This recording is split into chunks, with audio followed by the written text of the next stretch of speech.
Hello and welcome to Page to Battle Mat from D6 Damage, the show where we explain things about monsters and how you can take them from literary roots to applying them to the tabletop for fun and excitement at your next Pathfinder game. I'm joined by D8.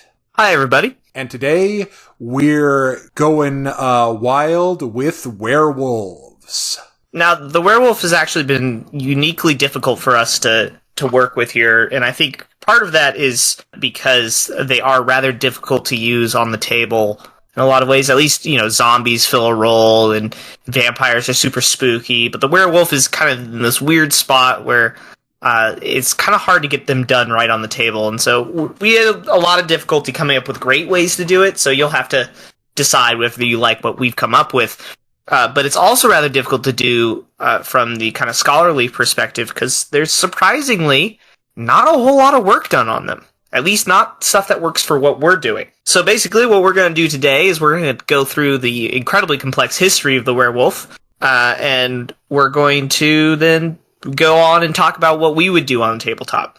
That sound about right, D6? That sounds exactly right. So, we are going to begin at the beginning, which in the case of werewolves was a long time ago because werewolves have been around for a long time. Shapeshifting in general, and the wolf shapeshifter in specific, is as old as basically humanity is. We found it in the oldest text that is currently known, which is Gilgamesh. The Epic of Gilgamesh has reference to one. They are referenced in... just for context, the Epic of Gilgamesh is Mesopotamian, right?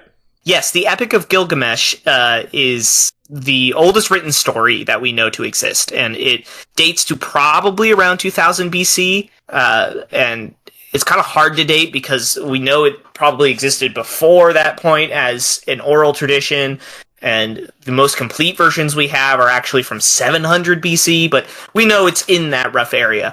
The oldest physical one we found is about 2000 BC. So, extremely old. And what's also interesting is it's found on just about every single continent, in every single society. So, the werewolf is not exclusive in a way that some of the monsters we've talked about have been.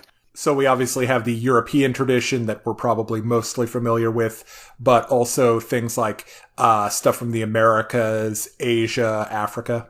Yeah, and they all influence each other really closely, more than you might think. For our purposes, we're going to mainly focus on the European stuff, and that's because it's the one we have a lot of records on, so it's the easiest for me to find as a scholar. That being said, like I said, these stories go across the world. So, when we're talking of the werewolf, we're actually talking of a couple of different things, and we kind of have to distinguish them, because we have the physical transformation, right, that kind of marks what we think of as a werewolf, and then you have the spiritual transformation, which is something that we think of when we're talking about, like, barbarians who have, like, the wolf spirit, or berserkers, which are the bear spirit. That is technically part of the werewolf legend, okay? If you go to another culture, it would be like the Japanese fox possession with the kitsune. Yeah, where we have, it's not a physical transformation, but it is some kind of spiritual transformation that can sometimes be related to physical aspects. For example, the berserker and their ability to ignore pain and their great strength and stuff like that.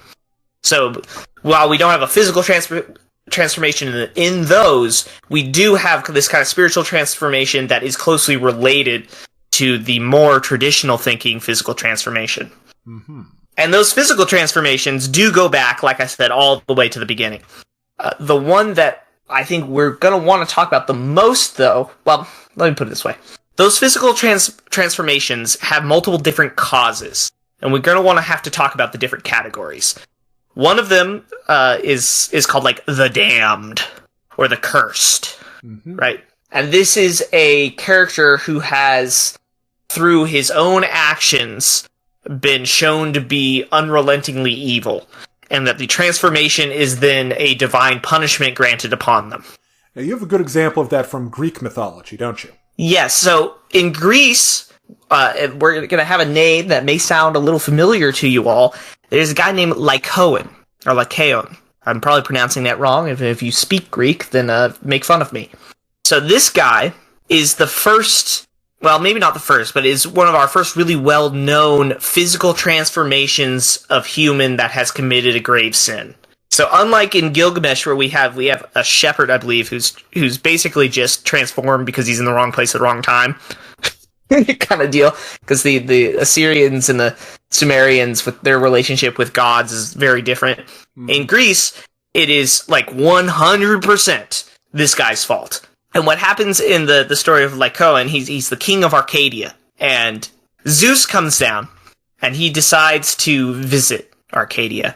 And I can't remember quite why that is, but he goes there, and he kind of goes and walks up to the gates, and he's like, "Hey, I'm Zeus. I heard it's kind of cool here. I want to hang out." And Lycaon doesn't believe him. And so what he does is he actually kills his son, cooks him up, and tries to serve him to Zeus. To be fair, in Greek mythology, that isn't that out of line a thing to do. There's a lot of family murder and cannibalism. We'll talk about that. The idea is that if Zeus is as powerful and all-knowing as he claims to be by being Zeus, he'll know that he's eating a person, right? And if he doesn't know that, then Lycaon proves he isn't Zeus. That's the whole idea, right? Well, that backfires spectacularly because, of course, Zeus is Zeus. And he does know what Lycaon does. And he curses Lycaon to transform into this beast. Lycaon, it's driven insane and driven from the city, and he goes down and he kills all these sheep, and then he eventually transforms into this wolf, and is therefore cursed forevermore. And we're going to see there are two kind of common things that are shared with this story with most of the other stories we're going to see. One of them is that one of the big kind of no-nos that we're seeing associated with the monsters here is cannibalism, and the guesting laws, in this case, for Greece. Most of the ones we see, a lot of the werewolves have an association with cannibalism, which is to set them on the side of monstrous. The other thing we see is that he does not transform into a wolf hybrid creature. He's just a straight-up wolf. And until we get into, the 1900s, that's just how it is. If you're going to be a wolf, you're going to be a wolf. Does that make sense? That does. So the hybrid form that we tend to associate with werewolves, at least visually, in the modern age, is a modern invention that we don't get until, isn't it the development of movies? Yeah, it's a silver screen adaptation because it's really hard to make special effects. Right? Yeah. And wolves aren't known to participate particularly well to the camera. So you have a difference there. But up until that point, when we're talking about the wolves, unless we're talking about the spirit transformation, we're talking about straight up wolves. Mm-hmm. Another of these categories is like the divinely cursed, and this is more of like the Gilgamesh one. And this is the idea that a person is not necessarily evil. They are not necessarily born with this curse, or they haven't necessarily done anything to deserve the curse, but rather a spell has been cast upon them that forces them into a transformation. And we see this a lot. It's really prevalent in things like Celtic traditions and French traditions of lycanthropy, is this idea that the victim is what we call this group. The victim is not necessarily evil, but is unfortunately cursed with this effect that is upon them. And we see that in a lot of places. There's a poem written in the, or short story, it's kind of a bit of both, written in the 12th century called Bis Claveret, and that's French. That story is of a knight who is happily married, sort of, but he disappears all the time. And his wife starts getting suspicious of him and tries to get him to tell her why he disappears for days on end. And he won't tell her. And then so she's like, "You're cheating on me, you're terrible, blah, blah, blah, blah, blah." So eventually he tells her that, "Sorry, girl, I'm Bis Claveret. I have to go into the woods, and I go and I hunt game, and I do all my wolfy things out there." And she goes "Whoa, that's weird." And he goes, "Yeah, it's unfortunate." And so she's like, "So how does that work?" And he goes, "Well, I take off my clothes, and when I do that, I turn into a wolf." And this is another kind of thing we'll see a lot. clothes are really heavily connected to the werewolf. And it's kind of a weird thing, I know. But you'll see how it kind of continuously comes up. In this case, what happens is he has to hide his clothes. Because if he can't get his clothes back, he can't turn back into a human. And so his wife tricks him into telling her where he hides his clothes. And so she takes her lover, and they go and steal the clothes. And then they basically pretend he's gone missing or died or something so that they can marry and take all of his money and stuff. In this story, Biscovret is not particularly violent, and he's a really honorable person. And when the king comes across him in the woods during a hunt, the king chooses not to kill him and instead befriends the wolf. And they go back to the castle, and he serves the king faithfully as this werewolf, essentially, as a wolf, until eventually his wife and her new husband show up, and he kind of goes ballistic on them and eats their noses. It's not unwarranted, I suppose. And eventually this, of course, comes out and allows the king, who, of course, is incredibly smart and generous, to figure out that what is going on, and he eventually forces the lady to confess, and they get the clothes back, and he puts the clothes on, and he becomes the knight again. So that's one of our typical representations of the victim, which is this idea that honorable men, and it is men specifically, are cursed to become a beast, but through quick thinking and generosity, they can transform back into being a human. So a little like another French fairy tale that's quite popular, Beauty and the Beast. Yes, very much so. Yeah. And then the third version is one we've already kind of talked about a little bit, which is the warrior, which is that animal spirit that overtakes a warrior, and they channel that in battle. And that's one we see an awful lot as well, and actually is also sometimes related, you guessed it, to clothes. The idea being that you must wear the skin or the coat of the animal that you are channeling the spirit of. So this is the one where you put on the clothes to become the wolf. Yes. And in fact, we even have some Icelandic/Nordic stories. There's one where this man and his son, who are kind of outlaws, go and they pick up these magic wolf coats and they put them on. And suddenly they're transformed into the wolves, and they go around and they agree to howl and meet up if they ever get into trouble, but the son doesn't do it, and he kills 11 people, and the dad's like, what the hell? You didn't call. Which is funny, because he's not really mad at the whole 11 people part, he's mad at the whole you didn't call. And anyway, the gist of that one is this idea that the animal spirit is very powerful and can help you, but requires constant control. Mm-hmm. And so that you can't just wildly throw yourself into situations, which I think is an interesting kind of play there. Also, the connection to kind of a magic item is another thing that we see in different types of creatures. I think Selkies, the seal people, they have to have the seal coat in order to transform. Well, yeah, and we see it in Dine, in Navajo, and other of the southwestern nations in the United States with the skinwalkers, the evil witches who wear the skin of animals and men in order to appear as them. Mm. So, like I said, this kind of thing is very closely related, which kind of brings us to one of the other reasons that I think they're monstrous, is this idea of, I think it's nudity, to be honest. There's this weird kind of correlation with being the beast when you don't have clothes, or when you have a specific piece of clothing, that then you are the beast. And then when you have your normal clothes on, you are no longer the beast. And so I think there is a certain sexual level to the werewolf myth that goes with that. And that goes really well with another one of our damned stories, and that's the miserable life of Peter Stubb. Well, that sounds miserable. I don't know if...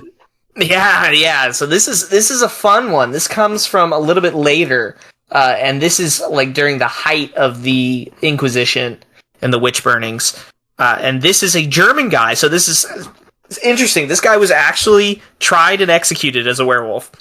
It was a German guy who whose case was recorded by like a guy from the Netherlands, who was then translated and recorded by a guy in London. And so we have the London account that's this like twice translated version. Supposedly, he made a deal with the devil, and the devil gave him this belt, this girdle, that when he wore, he could become a ravenous beast. And what he went around doing was raping women and eating children. So by day, he was this like respectable gentleman in the village, and then by night, he would go around and eat people and kill livestock and rape ladies.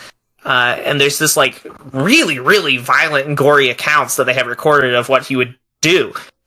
So it's very nasty.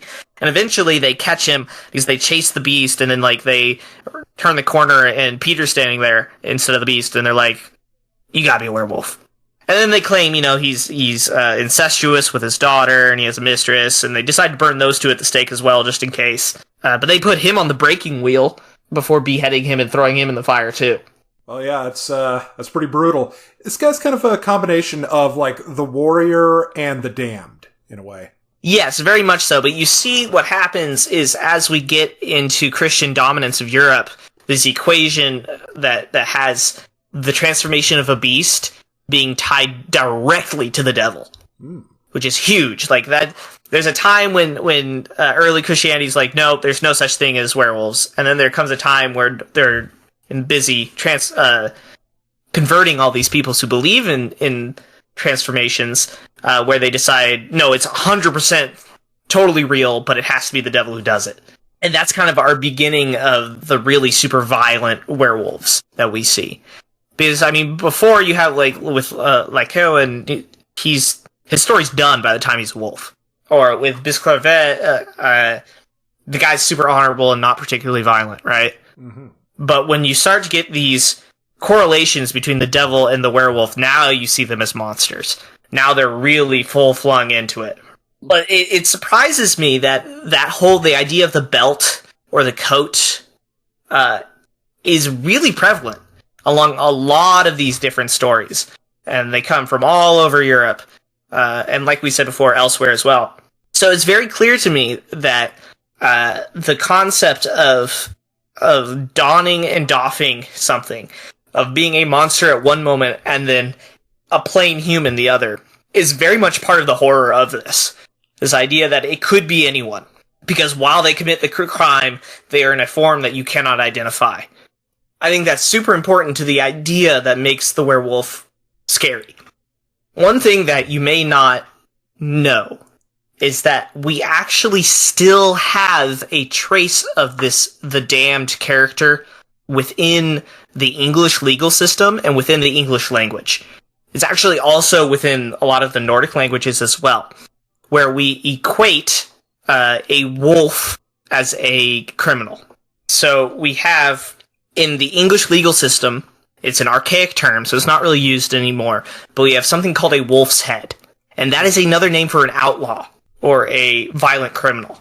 And we have something with, in a lot of Nordic languages, they would call them vargs, or something, where we get the term warg from. Those are also, in fact, in Nordic, they have a whole bunch of different versions of that. It's like varg something, and they're all different kind of criminals.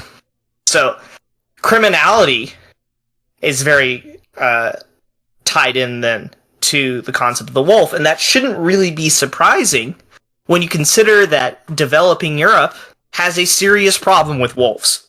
Yes, there's a reason why they show up as monsters and villains in so many fairy tales and old legends. Yeah, and it's because of this association with criminality. It's because as your livestock industry becomes your main agricultural industry, wolves become more and more of a problem. And we actually have a lot of records all the way into like the mid-1700s of serious wolf attacks going on in Europe. So the equating of the wolf with danger and the wolf with criminality and the wolf with the consumption of your life, whether that's physically your body or like economic your life, is really, really tied together in developing Europe. All the way from like 900 to 1800, essentially.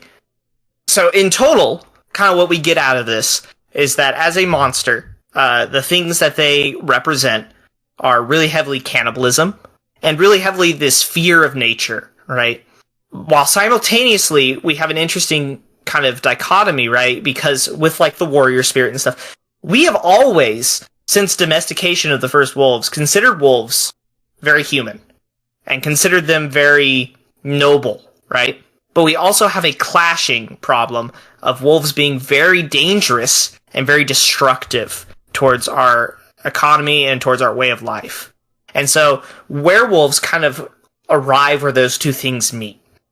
And you either have these kind of noble versions of werewolves like Bisclavet and the warrior, or you have these demonic versions of werewolves that we see. That's what we're going to have to think about when we want to use them on the table. Yeah, and a lot of these ideas basically get taken and distilled down into one of the most pivotal events in the modern version of werewolves, the movie, The Wolfman.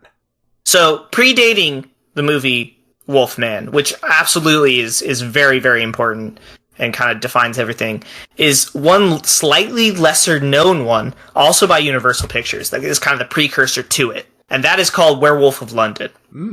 That movie is important to us, as is Wolfman, for two really, really, like, super important reasons. Number one, it's when we see the wolf-human hybrid, right?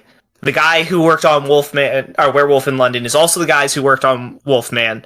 They're a few years apart, but they're made by the same people, so they're very similar in that regard. Mm-hmm. And the whole concept of the man-wolf hybrid and the transformation, which gets increasingly gorier and spookier as cinema goes on, is developed in these two. But what makes a Werewolf of London slightly more important to us is that it's the first time we see the bite transmitting the curse. Yes, one of the most important modern tropes of werewolves is the idea that the bite can transmit. Yes, it also kind of closely aligns itself with the need to, like, apply a scientific understanding to the werewolf tradition. Yeah.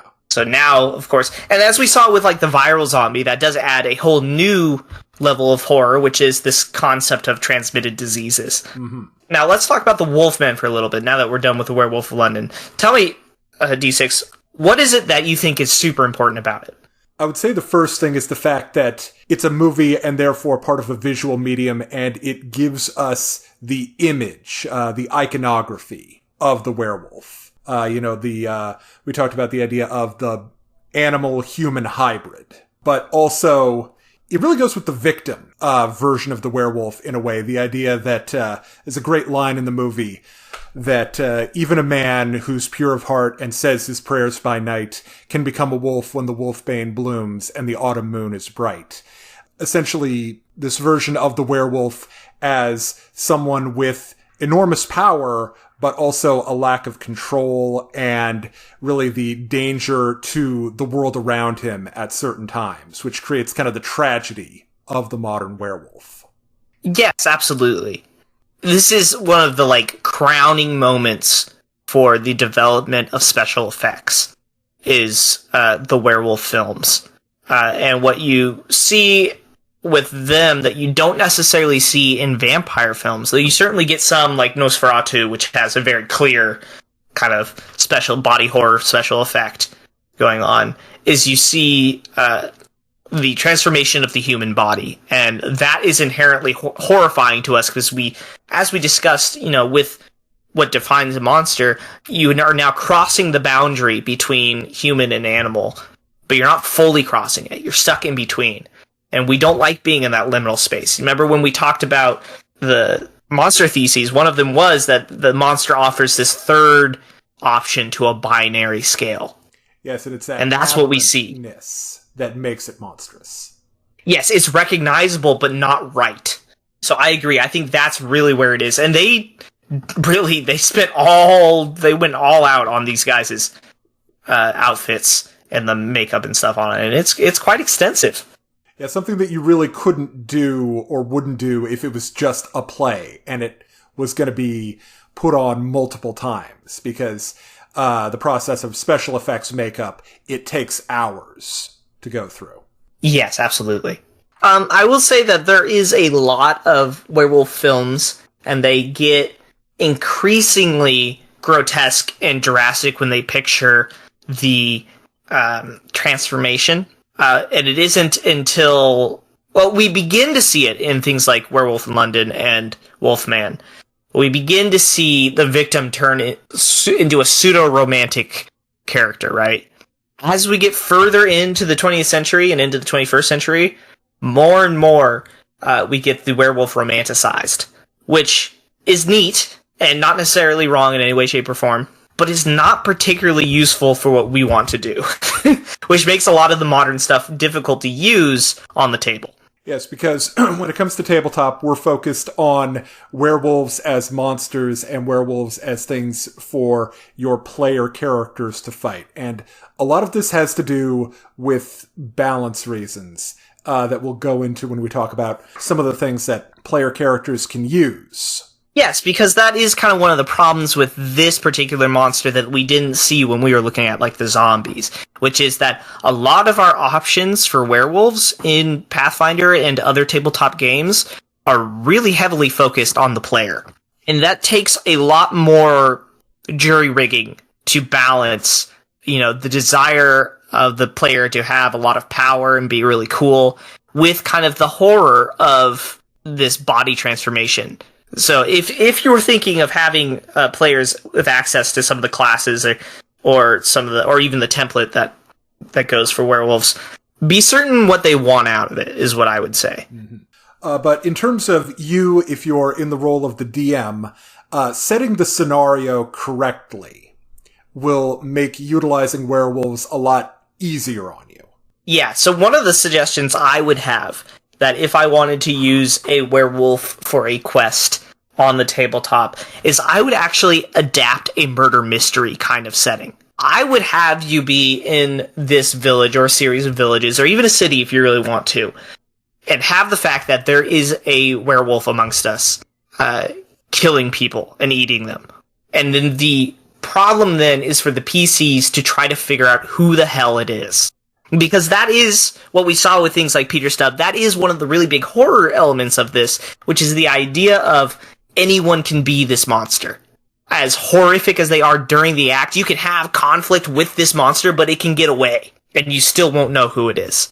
Yeah, that would be taking advantage of some of the mobility options that werewolves have, because they are very fast. Wolves in general have a very high movement speed. That's one of the things that makes them a challenge for players in normal combat circumstances, is the fact that not only can they move fast, they can hamper the movement of player characters. But we'll get into that more when we talk about wolves in general. One of the things I would look for inspirations for this quest, if I were to do it, is I would look at the Beast of Gévaudan, which is a probably very badly accented version of Gévaudan. I don't know. It's a French word. It's for a French place. And we have a lot of historical records of them because we have the Beast of Gévaudan, which is a wolf, presumably. This is a real-life series of wolf attacks that happened in France in the 1750s, 1760s, one of the two. Isn't the Brotherhood of the Wolf based on this, the movie? Almost everything is based on this. So whenever you're seeing, including Wolfman and Wolf in London, have nods to Gévaudan. I think Wolfman has the cane, where he says he gets it from Gévaudan. So, like I said, with the Icelandic stuff, or the, whatever it was, the Greek, that's what it was. Like I said with the Greek stuff, if I'm pronouncing that wrong, feel free to make fun of me. With this one, what we have is we have a region of France which is being devastated by these incredibly brazen wolf attacks that are killing people, and mainly people. But what makes it interesting for our purposes is actually the political response to it. What we get is we get King Louis XV actually sending people out to deal with it, which goes very well with the player party. Because who does he... At first he sends the army, and the army doesn't really get shit done, except for killing a fuck ton of wolves, but that doesn't really do anything for anyone except kill a bunch of wolves. It doesn't stop the attacks. Then what does he do? He hires private wolf hunters to go in. And there's our in for a party, right? You don't need to be in the village or the city for any particular reason. You don't need to be from there. You don't need to have everything. This can be as easily put into any campaign as simply, this is a job. Yes, you're walking through town and the crier comes out and says, seeking hardy adventurers to undertake a wolf-killing mission of great import to the crown. What you get out of this is it's easy kind of to slip in this concept, and it adds a level of non-combat, a challenge, which is always difficult, but always very rewarding in quests. And what you have is, I would have several encounters with this wolf, and with the various, like the crime scenes and stuff.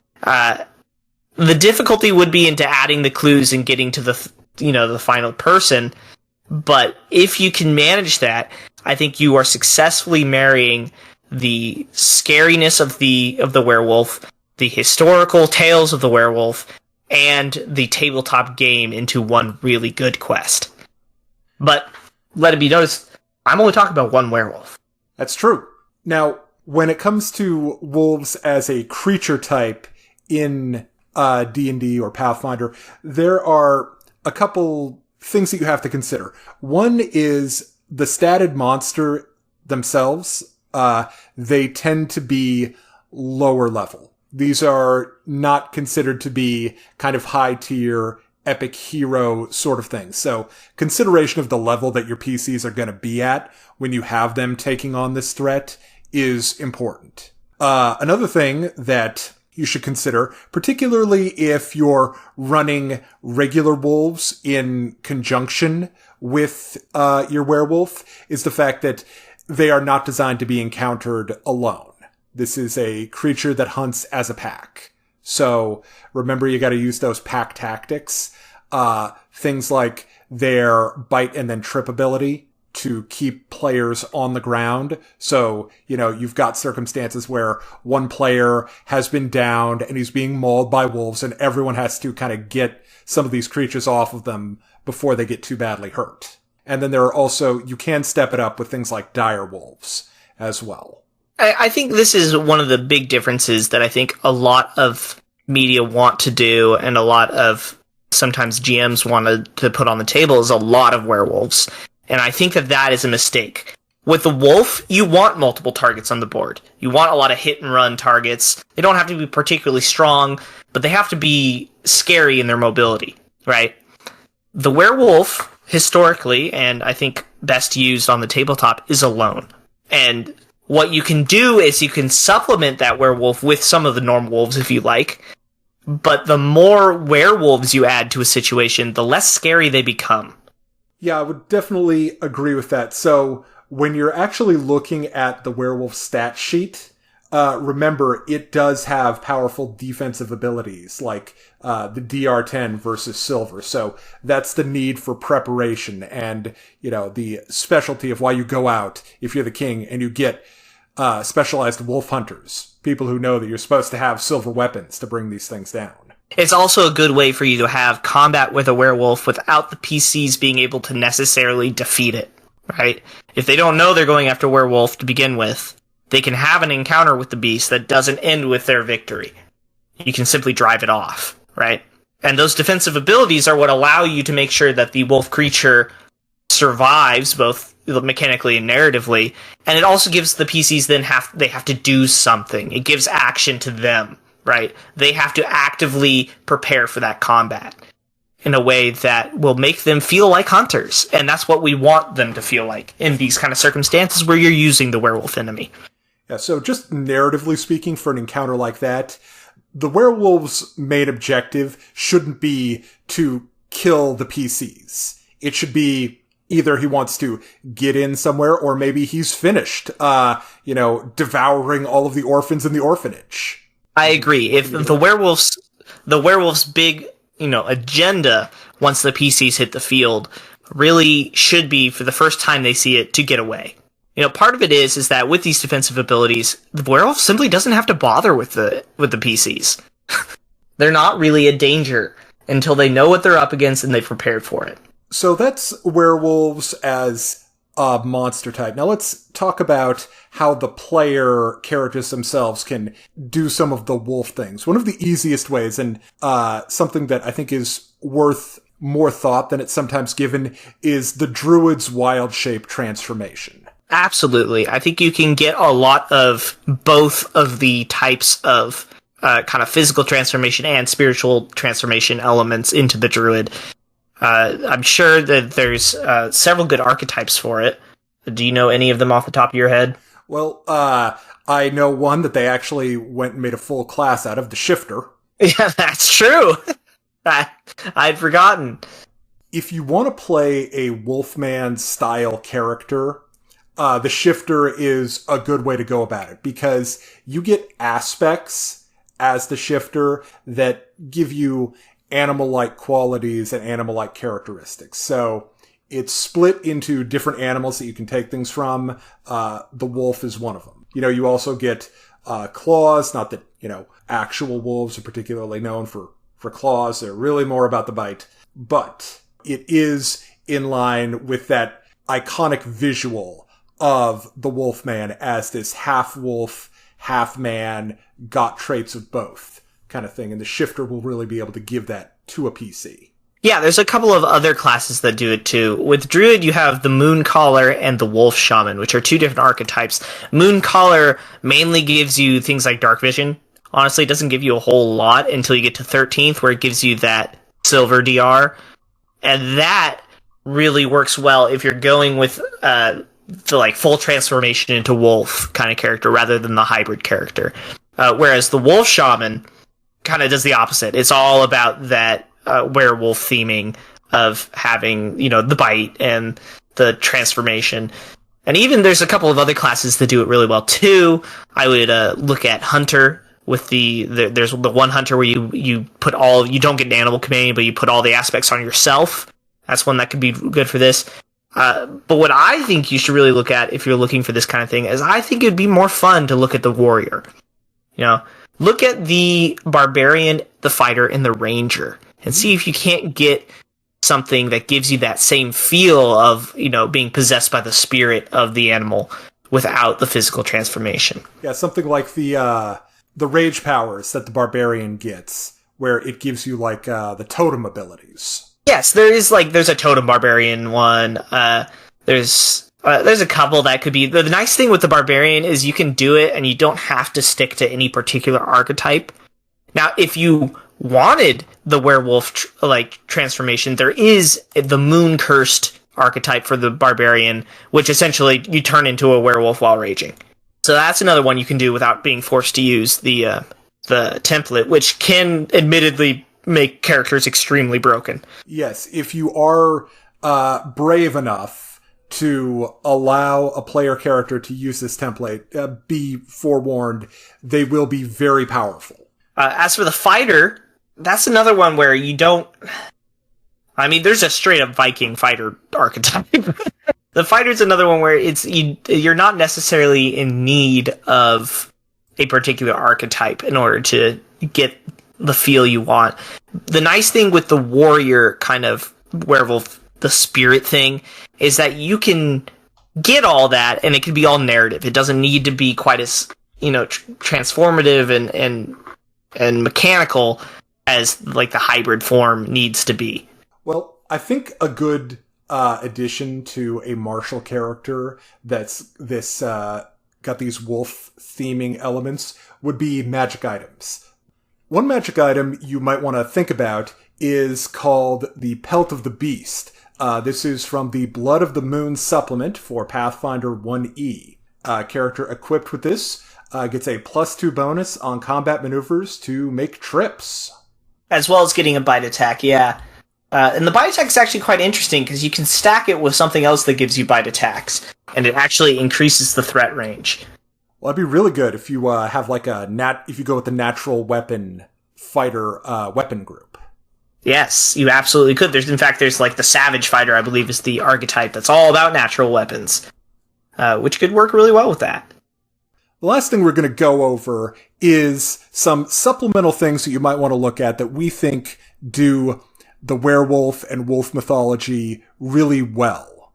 So one of the things I was noticing when I was looking is something that Bloodborne, Dark Souls, and Warhammer 40k all kind of go with thematically. So in Bloodborne, there are the beasts that stalk the city of Yharnam.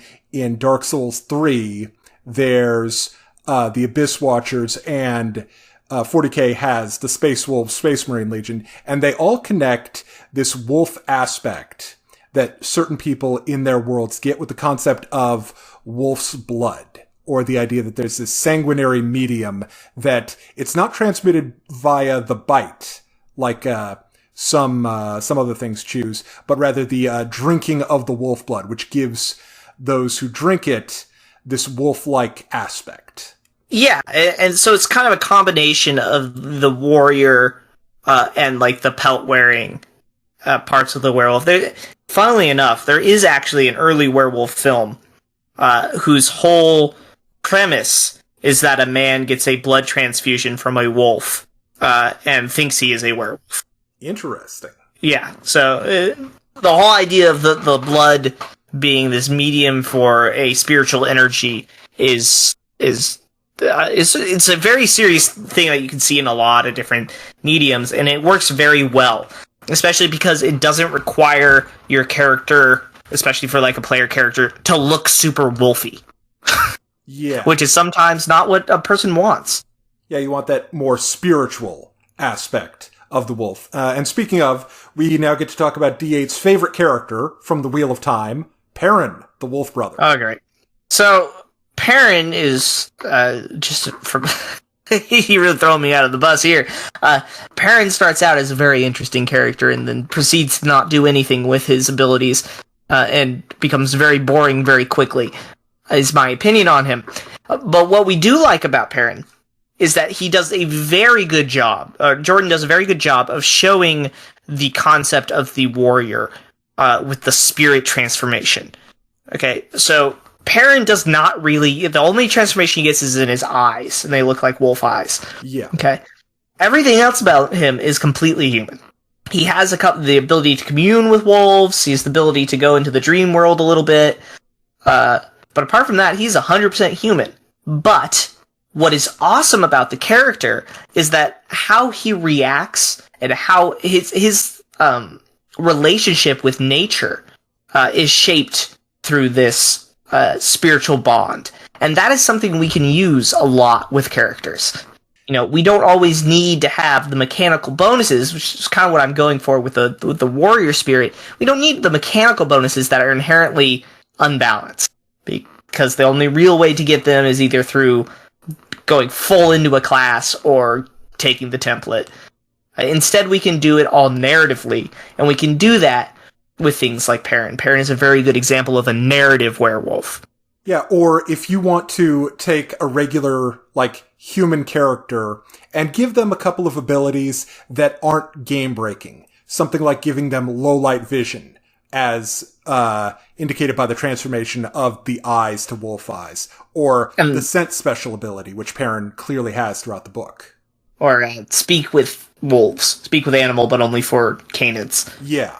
So things that would go along with some of the things that other races would just get inherently. I think that's a great way for taking a player who wants a werewolf and a DM who doesn't want to have to deal with the hassle of the werewolf to make something narratively fun for both. Yeah, and you could go on with things like what you might do if you were DMing for like a warlock in 5e, but take the things that the patron would do and attribute that to these wolf spirits that the character has a connection to. Like giving advice, occasionally at a narratively appropriate moment, getting some supernatural assistance. As for a lot of the modern stuff, as I said before, it doesn't particularly work well for what we want. But one that I have a guilty pleasure in is Patricia Briggs' Mercy Thompson series, which is kind of an urban fantasy series that does definitely participate in some of the romanticizing of werewolves. But what I do like about it is this concept of the werewolf having personality changes that are going to be attributed to them after the change. And things like a lower temper, or an inability to control their strength, things that are going to inhibit a character's ability to live in the world, that are being tied to the ability that is not just every full moon I turn into a werewolf. That's something I particularly like from that. I think one of the last ones that's worthy about talking about is comes from the Elder Scrolls, and that's the Daedra Lord Hircine, and you see it particularly in the Skyrim werewolf quest, where the idea is that, these things are shareable. Like, there's a level of community around being in this wolf pack, if you want to use that analogy. Also, the idea that the ability is granted upon someone from an outside force. Yeah, giving it that kind of divine aspect, which would also fit into the druid really well. Yes, 100% agree. And I think that just about covers everything that we have to say about taking werewolf lore from the page to the battle mat in your next Pathfinder campaign. I'm D6. And I'm D8. Thank you very much for watching, and if you'd like to take your game further, be sure and join the D6 Damage Discord. We have great discussions about all aspects of the game. Character builds, DMing tips, world building tips, and much, much more. You'll find a link to the Discord in the description. And as always, please give us feedback. See if you like this series or not. We're always looking for you guys to tell us what you liked and what monsters you might be interested later on. Absolutely. Be sure and leave us a comment if there's anything you thought we did well, and definitely tell us if there's anything you thought we didn't do well, because, we need the criticism. Always.